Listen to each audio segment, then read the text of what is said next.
Contoh Imam Nawawi, sepanjang usia muda sampai beliau meninggal dunia pada umur 50-an, hanya makan 5 biji kacang sahaja setiap hari. Imam Nawawi punya dia nak kurangkan tidur pada hak yang secukupnya sahaja.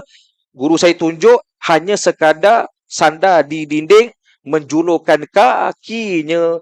Kalau terlelap itulah hak yang diberikan pada badannya. Selebihnya dia beribadah, dia mentelaah buku dan ilmu di makslihat. Itu karomah.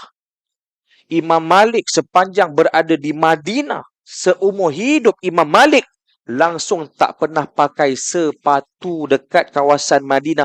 Tanda dia memuliakan tanahnya Rasulullah sallallahu alaihi wasallam, memuliakan adanya jasad makamnya Rasulullah sallallahu alaihi wasallam. Tuan-puan try lah.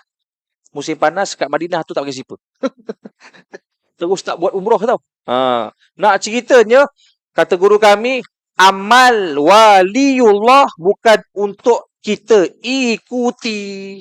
Yang boleh kita ikuti satu je apa dia? Istiqomah dalam amalan. Jadi pastikan sebelum nak menutupnya tirai Ramadan, pilih 1-2 amalan yang kita berazam, berniat, bertekad, kita akan merayu, ya Allah tolonglah ya Allah. Satu-satunya amalan yang aku nak stay daripada sekarang sampai mati, ya Allah. Mudah-mudahan itulah benda tu. Sebab kena dia punya CV gini.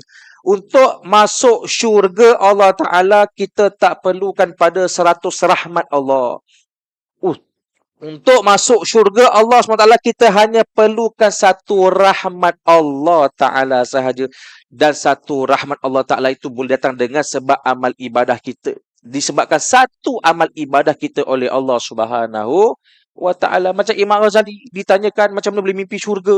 Sebab kamu tulis kitab ke, kamu mengajar merata tempat ke, sebab anak murid kamu ramai ke? Tak, kerana aku kerana mungkin ketika aku menulis, kan, aku membiarkan lalat hinggap pada dakwat pena aku. Amalan yang tak nampak tu amalan. Kadang-kadang itu lebih Allah pandang sebagai amal ikhlas, mendapat rahmat dan mendapat syurganya Allah Subhanahu wa Ta'ala.